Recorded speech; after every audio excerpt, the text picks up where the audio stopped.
Welcome to the Obvious Leadership Podcast, where we dive into practical leadership insights that are, well, obvious. Your hosts have walked the talk, and now they're sharing their knowledge, strategies, and advice. Let's jump into today's episode and explore the world of leadership with your hosts, Joey and Omar.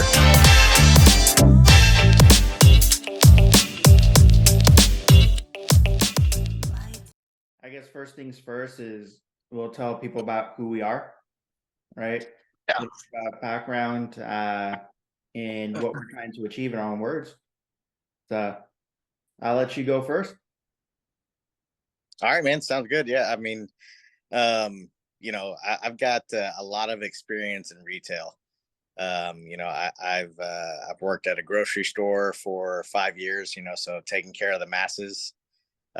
Moved into, so I actually started my retail sales at Best Buy for about 5 years. When I haven't been in sales before, HEB was kind of just a taking orders kind of thing. And started at Best Buy, the customer service sales part at Best Buy, old school days when we used to sell magazines.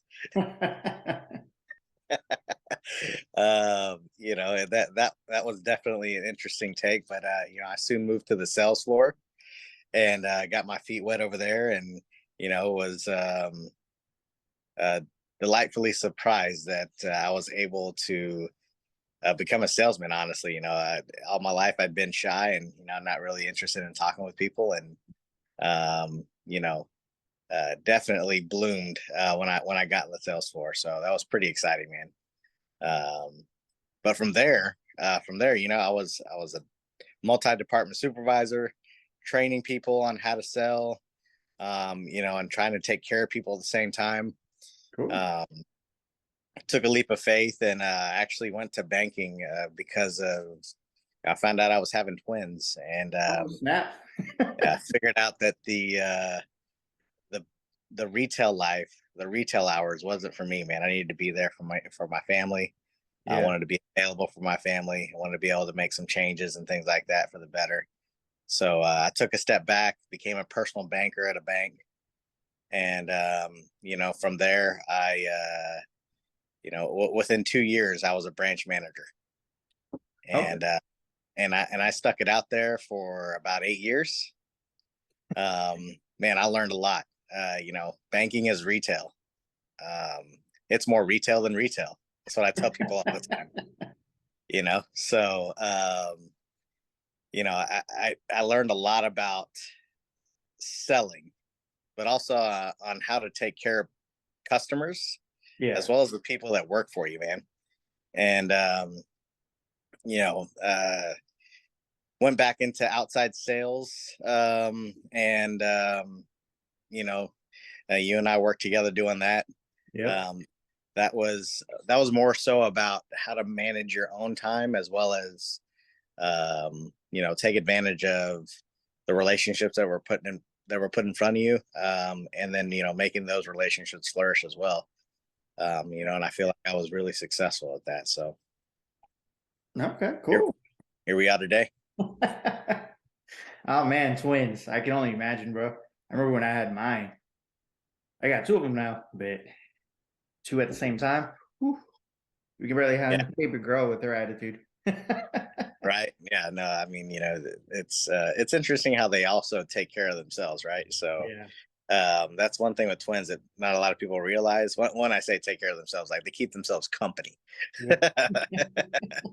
They don't take care of themselves, but Making food for each other, changing each other's diapers and shit. Yeah. I wish that's what they did. But no. They just, they keep each other entertained, man. It's funny. They got their own language. Yeah. No, that's cool. That's cool. Yeah, man. I've been, I guess, in and out of sales for like last, 2023? Like 18 years or so. So my jump into sales in general actually was kind of not through work. I was a recruiter for my fraternity, and I got that one as kind of like the person that was supposed to do that, kind of bailed on that role. So I just jumped in. And I found I enjoyed helping people connect to find something that they enjoyed, right?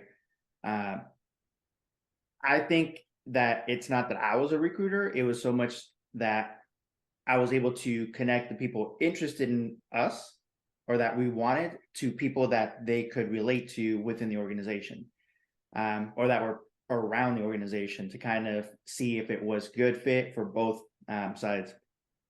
So I did that. I did insurance sales for a bit. And then, I mean, outside of that, I've been doing retail for a while. Wireless retail is my background, right? Wireless sales for a retailer for one of the, well, at this point, big three that are left. And started off as a sales associate there. And honestly, I didn't actually think I was going to stay in retail. I was in college. I was looking to get a what they call a big people job, right? the Right. corporate world, as they say.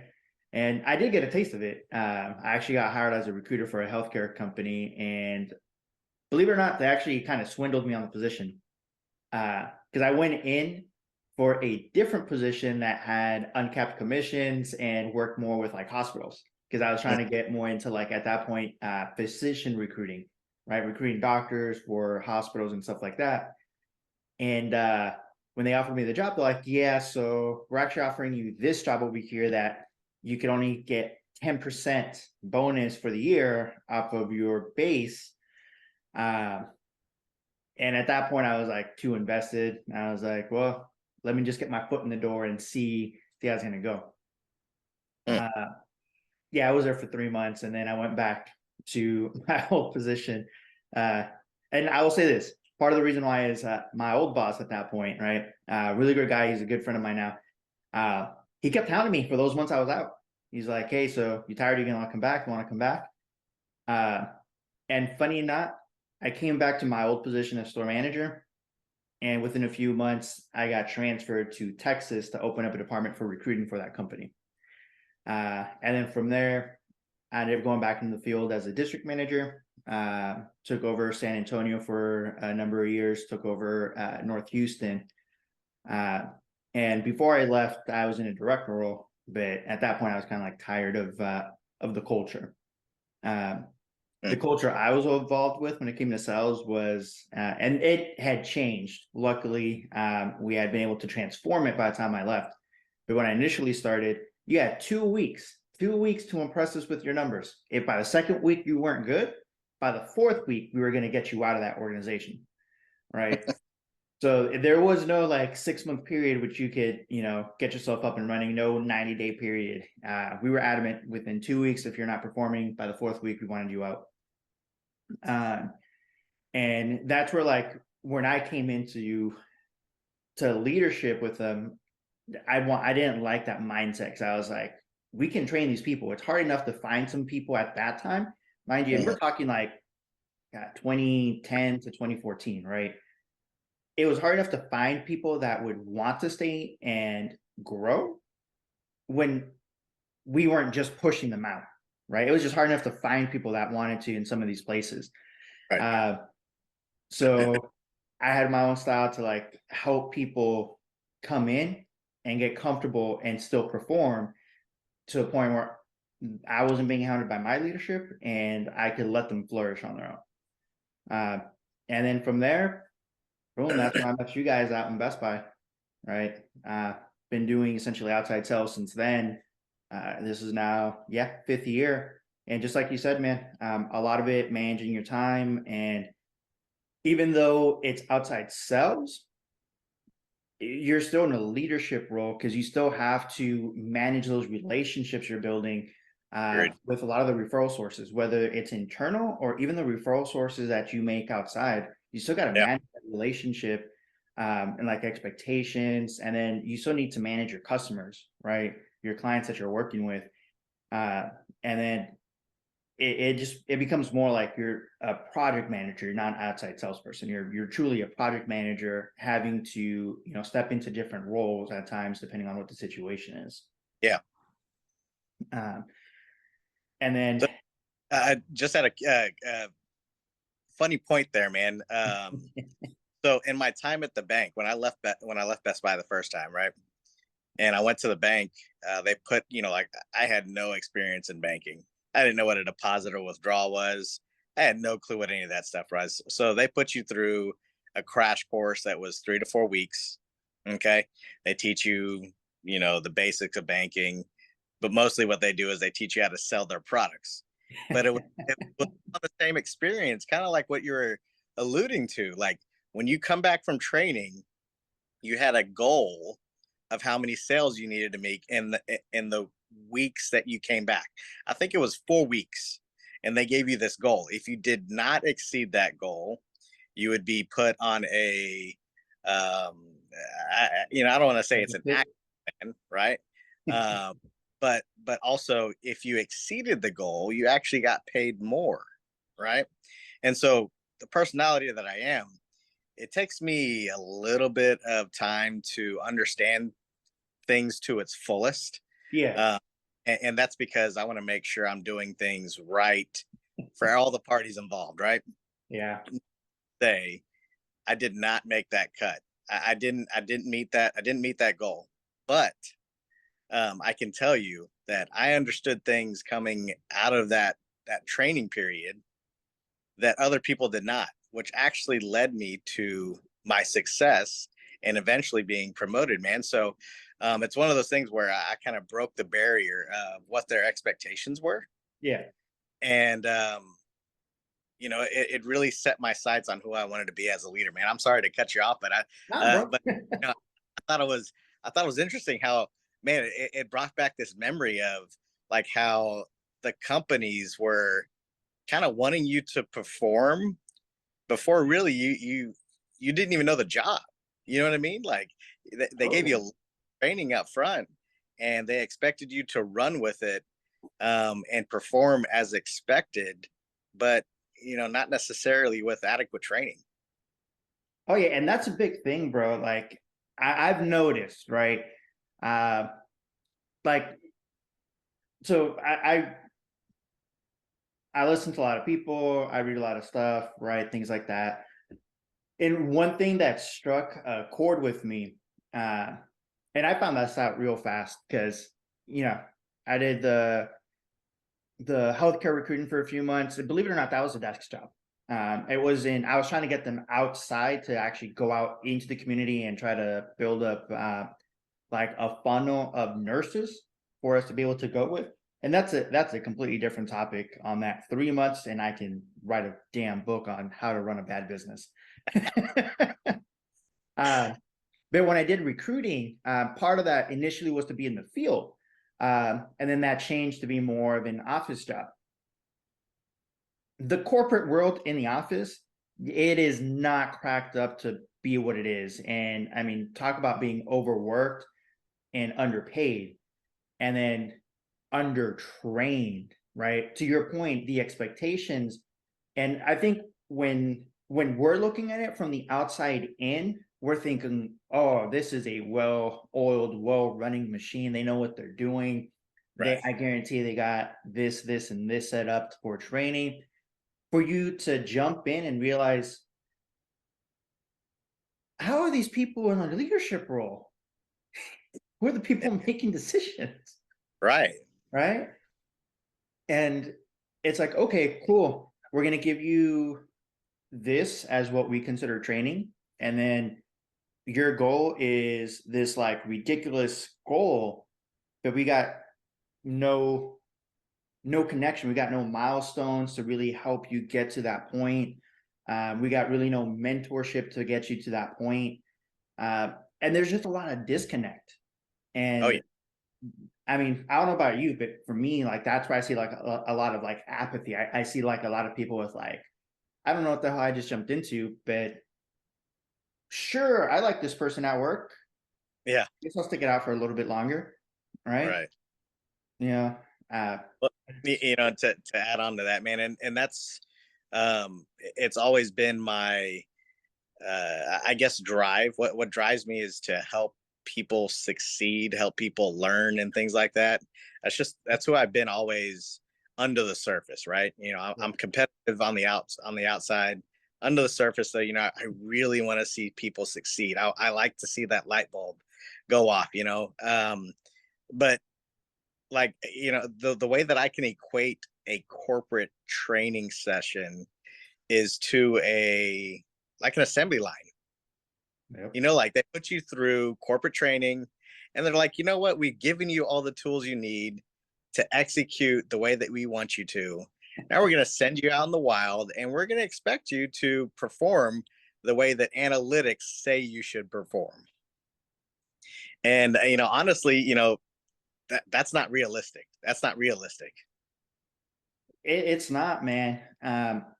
So my boy who I was talking about earlier, who used to be my district manager that brought me back into that organization, he used to have a saying, and it struck a chord with me and it stayed with me. Because he was one of the first leaders in that organization that was helping make that change from, we're a cutthroat organization where if you don't make it within that 2 weeks, you're done, to know we need to slow it down. We need to be able to bring in and train people, and we need the right leadership in place to help develop these people, right? They got to spend time because everybody learns a little bit different. Exactly. But his biggest thing was, I expect you to fail. Right? In the first 90 days, hell, in the first year, you're going to make a lot of mistakes. And it's okay. There is no mistake that you can make -1, really. And obviously being cell phones, if you change somebody's SIM card, that shit's done. Yeah. There really isn't any coming back from that. There's no back. Yeah. And even for like a tenured person, there was never like, okay, I'm going to go a year without making this mistake. And it was never like your fault. It was always like, you're verifying. I remember one time I had a guy who was wanting to get his sister a phone, and he's all, yeah, she's driving into town. I want to surprise her. I was like, all right, cool. But he didn't tell me any of that until after we did the phone thing, right? And I was like, okay, is this person going to be here? He's like, yeah, cool. If I change this phone and this SIM card, it's going to disconnect that SIM card. So you do not need this phone right now, correct? They do not need the phone. None of that. Like if we do this, they will disconnect the phone. Yeah, that's not a problem. That's not a problem. Go ahead and do it. And then he comes back into the store like 30 minutes later and tells me, I can't get a hold of my sister. Did you disconnect the phone? I was like, bro. Oh, no. Who is your sister? How is she part of this equation?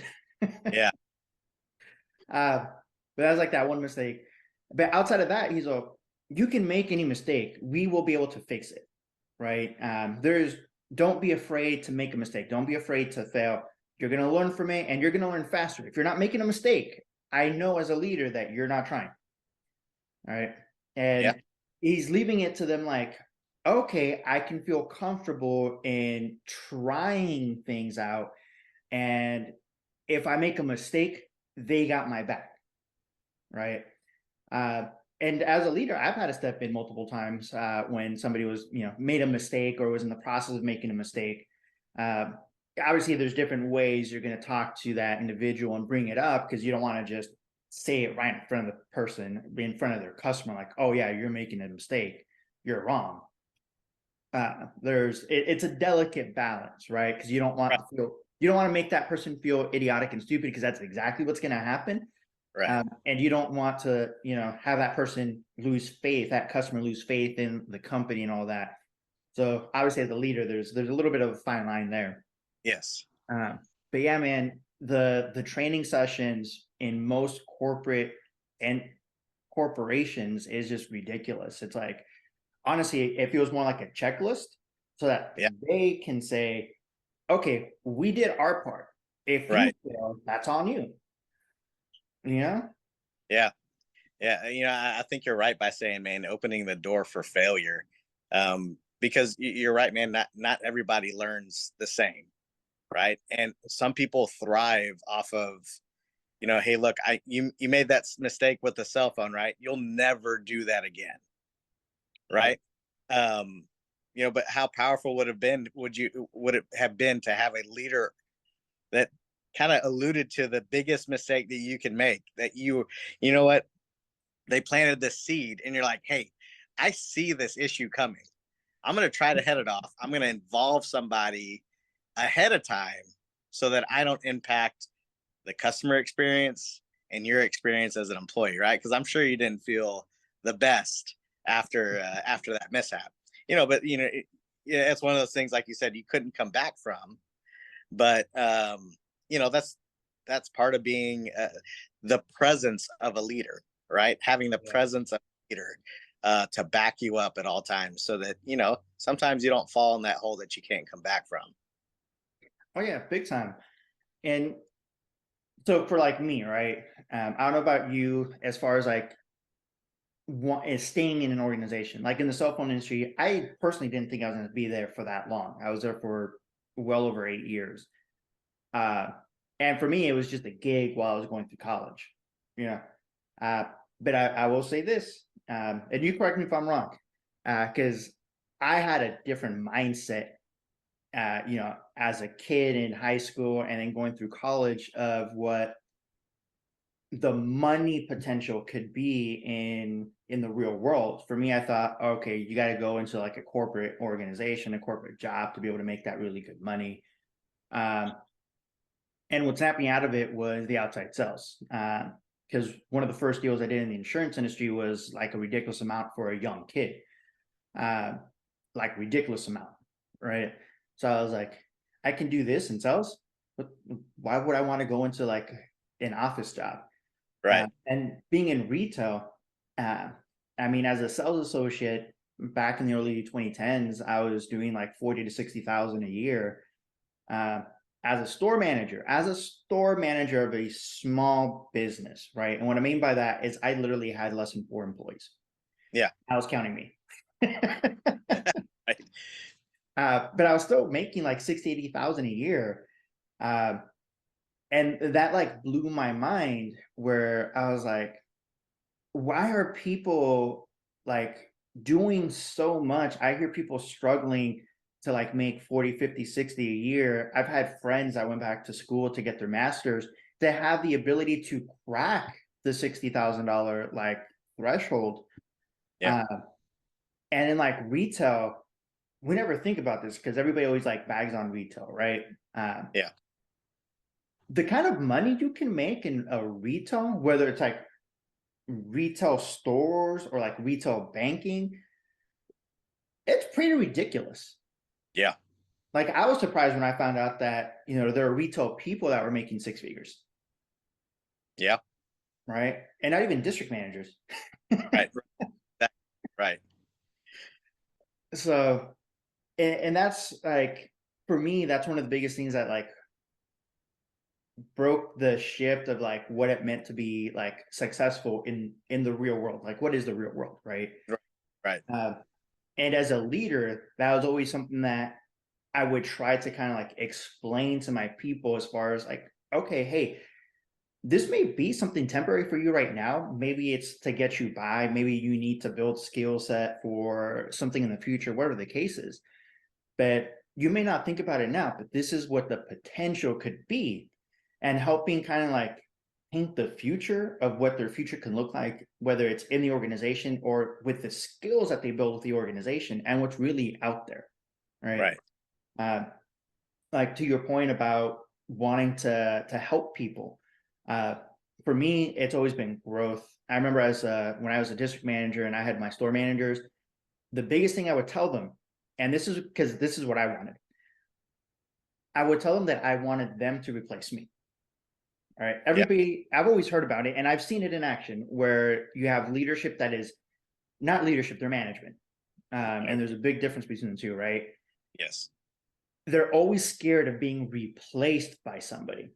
Right. And I never understood that. It's like, if you're getting replaced, that's a good thing, especially if you build the individuals up to be able to replace you and do your job. Because then at that point, you're showing not just your leaders, but the organization that, hey, I can run a well-oiled machine and I have a really good training that's facilitated and development within my team.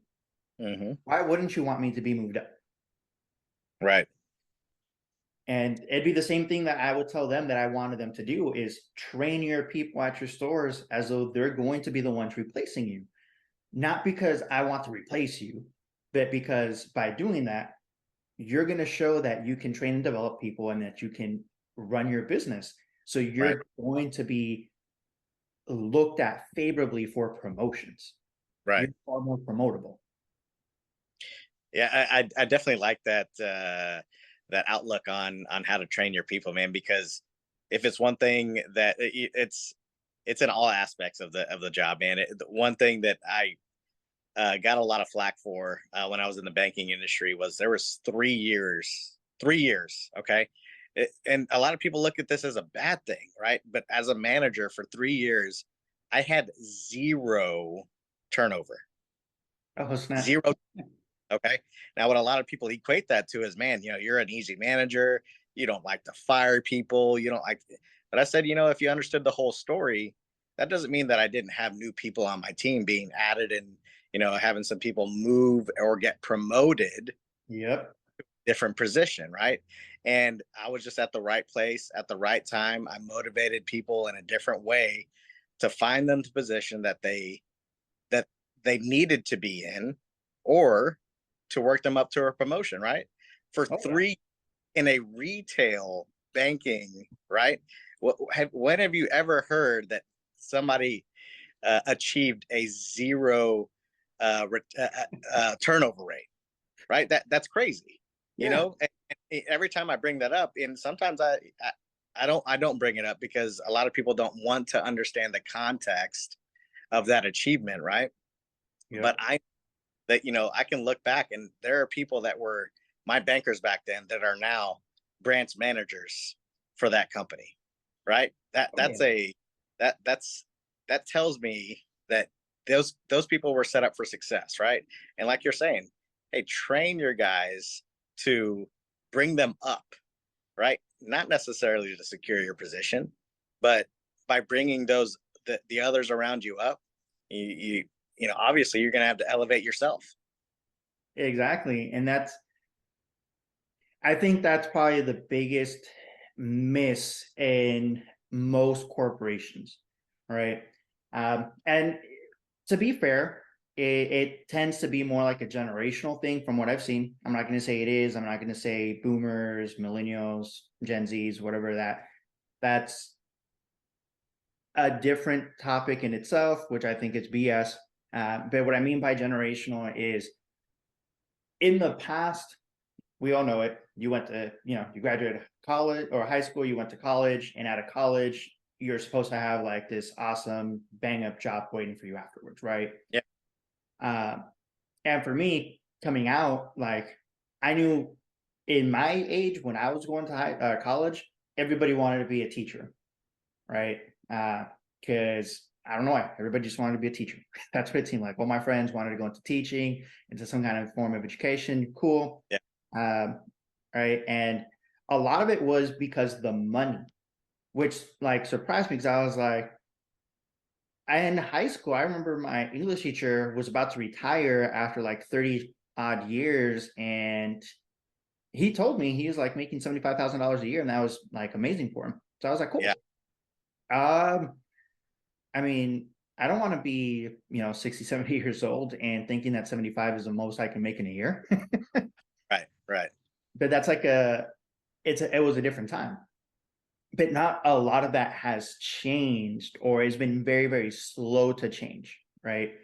Because even a lot of the stories I hear with like startups, cool, I need you because you have the skills now, right? But I need somebody now that knows what they're doing, not somebody that can be trained to do what we need them to do, right? Or to help the organization flourish the way we want it to grow.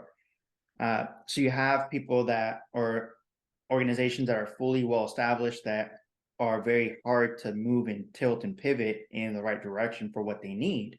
And you hear it all in the headlines. People don't want to work. People don't want to do this.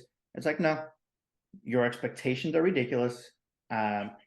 Especially for the pay that you're offering, right?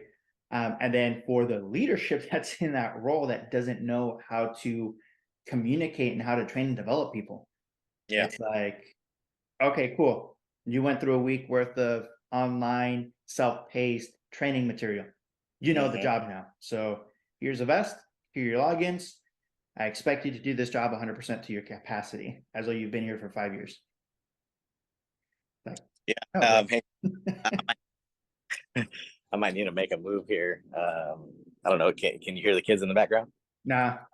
Oh, okay, cool. Uh, well, I mean, so just to, I mean, kind of reiterate what you're saying there, man. You know, I definitely feel that as I was going into the industry, I didn't know that because I love to help people, and that because you know, I had a knack for seeing people succeed, that honestly that equates to being a teacher, because I wanted to be a teacher when I was younger too, man. You know, when I was coming out of school, that's what I wanted to do. But what I didn't know was that you have the ability in any position, really, whether it's leadership, working alongside somebody, it doesn't matter where you're at. You have the ability to be a teacher, right? And Yep. so, you know, I think if more people had that mentality, um, I think the world would definitely be a better place. And of course, you know, we can't control everybody, right? But you know, when it comes to retail management, you know, they have a decision to make, right? Sometimes a corporate message is interpreted as, "Hey, he meet these metrics at all costs," right? Right? Sometimes that's the way it's interpreted as. When really, you know, sometimes the message actually is, "Hey, man, work with your people. Let's get to this metric, but let's get there in a reasonable, sustainable way." Yep. Right? You know, and sometimes we we need to slow down, and we're so quick, you know, as a salesperson, right? You don't sit there and start solving right when you find out what that customer or client is right there in front of you looking for, right? You don't solve immediately. You don't open your mouth and start recommending something, because you know that that customer is going to understand. Hey, man, like, I'm not done yet. Like, you don't understand the whole situation. And sometimes I feel like as young leaders, retail leaders, you know, that are caught up in meeting metrics, that's the way that they manage, you know, and um, it's management's corporate's job to pull them back into what their message actually should be, you know, how they want that their message to be interpreted. So you know, I think definitely we are all, I think we all want to be teachers at heart, but you know, when reporting comes out and we're not hitting that goal, we're in the red, you know, that stress. Yeah. You know, I think we all jump to, you know, making a recommendation of how to fix the problem, when really, you know, leadership is a journey. You know, it's not done in a day. Yeah, it really is. And everybody's always, it's kind of like that. It's a marathon, not a sprint, right? Yeah. Saying that it's literally what it is. It's a journey. It's a marathon. But everybody's always treating it as a sprint because everybody's always running. And it feels like on a fire drill. And it's We, like, right? It's like, okay, this is the new flavor. We needed to do this and we need to jump and pivot. And it's like, you can do that in an effective manner. Like if you train your people the right way, you can easily pivot and be able to hit what you need to hit without stressing. But when you're managing from a clipboard, that's where there tends to be a disconnect. Because it's not just a checklist that you need to check off. There's an actual process behind it, but it's not something that a lot of people learn to develop. They don't really learn it. And a lot of people take it for granted when they got either a really great location, or they have like good people. I'm not going to say they're great, right. because when you haven't developed them, you're not at that greatness level. But you Oh, have so good people that can at least get by. what you're saying is that you're telling me that there's outside factors that help people meet metrics, like a great location. Whoa. You know, that's been the story, I think, of it. I mean, it's got to be the trending story in every retail organization, Yeah. because retail, what they do is they put these goals out there and they say, okay, like, this is what we think you can produce. then there's always that one location that's in the right place, that has the best traffic, that always exceeds those numbers. But it's not because, and I hate to say this, it's not because the people are better. It just might be because maybe the traffic is better. Yeah. But the organization, that particular location is the golden child. They do things the best. When really they should be looking at the people that don't have the traffic, that don't have as many at-bats, and are still right there close to that goal. Those guys, those are the people that really understand how to make something happen. Those guys are taking it day in, day out. They're in it for the journey and not just taking advantage of what's in front of them. Oh yeah. And I think with that, bro, And that brings us to the end of today's Obvious Leadership episode. Remember, every great leader starts with one step, and you're already on your way. Small changes lead to significant impact. Until next time, keep leading with purpose, and remember that leadership is the key to unlocking extraordinary results.